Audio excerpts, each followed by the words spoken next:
ভোলায় হাবিব আবাসিক হোটেল থেকে পরকীয়া প্রেমিকসহ ঢাকায় অবস্থানরত চাকরিজীবীর স্ত্রীকে আটক করা হয়েছে।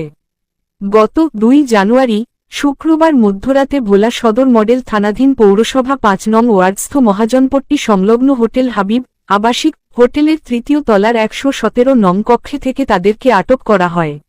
জানা গেছে, চরফ্যাশন উপজেলার শশীভূষণ থানার জাহানপুর গ্রামের ঢাকায় কর্মরত মোহাম্মদ খোকনের স্ত্রী খাদিজা আক্তার স্মৃতি, পিতা জলিল পণ্ডিত, ২ সন্তানের জননী, তার প্রেমিক সেলিম মুন্সির ছেলে মোহাম্মদ আল আমিন, রসুলপুর গ্রামের ৯ নং ওয়ার্ডের বাসিন্দা সঙ্গে ওই হোটেলে অবস্থান করছিলেন।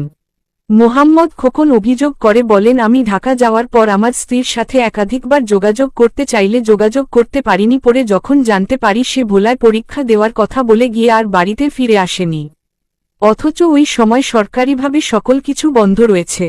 এদিকে আমার ৭ মাসের অসুস্থ ছোট বাচ্চার চিকিৎসার জন্য জমানো টাকা নিয়ে বাচ্চাকে ফেলে রেখে চলে গিয়ে না আসার কারণে তখনই আমি দ্রুত শশীভূষণ থানায় এসে একটি জিডি করি।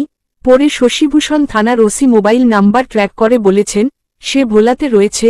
তখন জিডি কপি নিয়ে ভোলা সদর থানায় আসলে ওসি সাহেব এসআই আলাউদ্দিনকে দায়িত্ব দিলে তিনি অভিযান চালিয়ে হোটেল হাবিব থেকে আমার স্ত্রীসহ তার পরকীয়া প্রেমিক আল আমিনকে আটক করেন। এ বিষয়ে ভোলা সদর মডেল থানার এসআই মোহাম্মদ আলাউদ্দিন বলেন, শশীভূষণ থানার জিডি মূলে তদন্ত করে রাতভর অভিযান চালিয়ে ভোলা সদর রোড এলাকার হোটেল হাবিব থেকে খাদিজা আক্তার স্মৃতি ও তার পরকীয়া প্রেমিক আল আমিনকে আটক করা হয়েছে।